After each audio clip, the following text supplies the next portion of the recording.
name is Courtney Curry, and I will briefly be discussing the writing process versus the writing product. The learning goals for this lesson are to differentiate between writing as a process versus writing for a product, to understand the pros and cons of product writing and process writing, and to find out which style of writing fits you as the individual. But first, let's define writing. What is writing?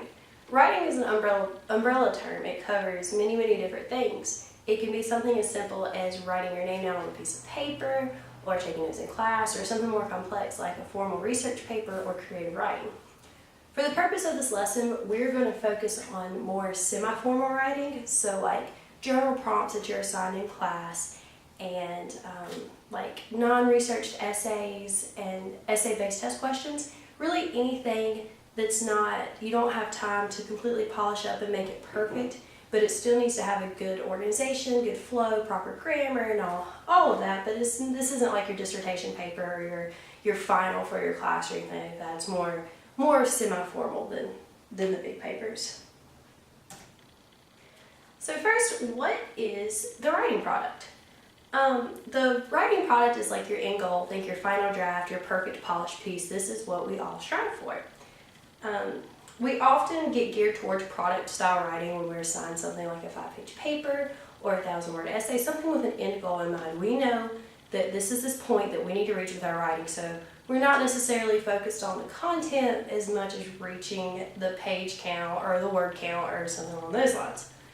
We're often always surrounded by writing products. Think of the famous classic works and the authors. Think of like Shakespeare and Edgar Allan Poe and Thomas Hardy and Jane Austen. We see their perfect piece, their published piece, their final draft. Everything is done, but we don't see how they wrote it, how they came up with these wonderful pieces. The how is where the writing process comes into play. The process is the how we write, the what we do to come up with this final product. Do you think that Edgar Allan Poe one day just sat down with his little feathered pen and just wrote The Raven from word 1 to the end, and then tore his paper out and published it? That's all there was to it. Well, he quite possibly could have done that, but we don't have the luxury of knowing. So we really just need to assume that there was some kind of process to it, that he had some kind of organization, some kind of draft, some kind of plan, that he didn't just spit out The Raven. Which, again, he quite possibly could have, but we can't ask him, so it'd be nice if we could, but we just have to assume that there was some type of process. So there's got to be some way that these great works were published, these great short stories and novels and poems. There's some kind of method to the madness. I like to think of the writing process like a Dear Santa letter. When you're a kid, you don't just sit down one day before Christmas and scribble out whatever's on the top of your head and ship it off to the North Pole. You spend weeks going through stores, looking at toys, watching commercials, going through magazines. There's so much planning that goes in this. You get an idea in your head of what you want from Santa Claus. And then when you go to write down your letter, you don't just throw them out in random order. You list them from I want this the most, and so on and so forth. There is a process behind writing a Santa Claus letter. So when you were 4 and 5 years old and writing your wish list to Santa, you were using a writing process. So how do we write for a product?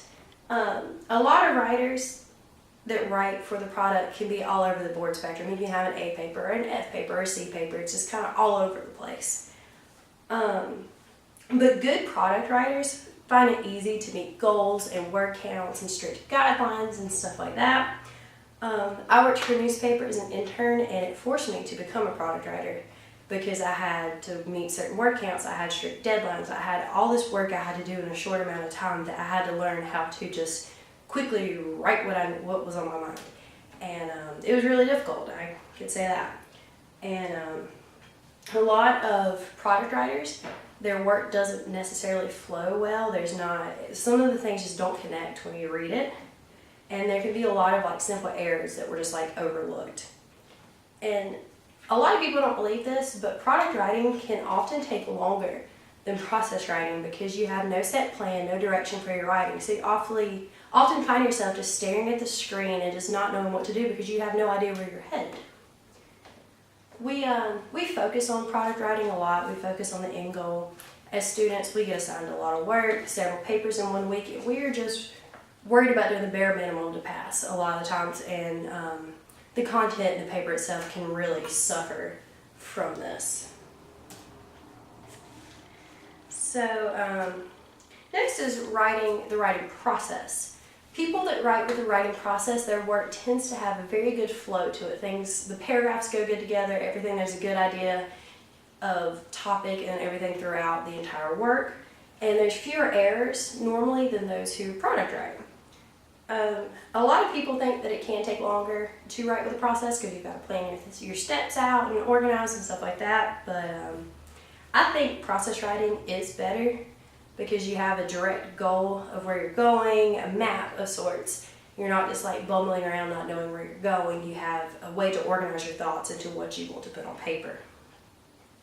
Outlining is a key thing in writing process, and I don't mean the formal parallel outlines that we had shoved down our throats when we were learning research papers.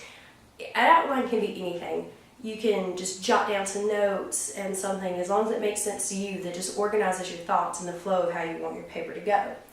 Product writers that are looking to become better process writers need to look into something called reverse outlining, which I do a lot. It's where you write your draft, you product write, you just blurt out whatever's on your mind, and then you go back and you make an outline from that rough draft so you can move things around, see what's wrong, and kind of go from there. I've seen a lot of writers that don't have a natural writing ability, because some of us can write well and some of us can't. We can't all be great authors, but using a writing process can make a bad writer a good writer, and can make a good writer a great writer. It can only improve your writing, it can't hurt you. My personal process with writing is I outline everything. I jot down notes and margins, and my outlines probably make no sense to anyone but me, but that's okay because they work for me and it helps me gather my thoughts and understand what I want to do in my final writing. So we really need to keep in mind that no two writers are the same. What works for me is not going to work for you, and what works for you is not going to work for someone else. We really just need to play around with it and find what works best for you as the individual writer. It's important trial and error to figure out how you can plan things. If you're a product writer and you can sit down and write something perfect, write an A+ paper every single time, more power to you. I wish I was like you.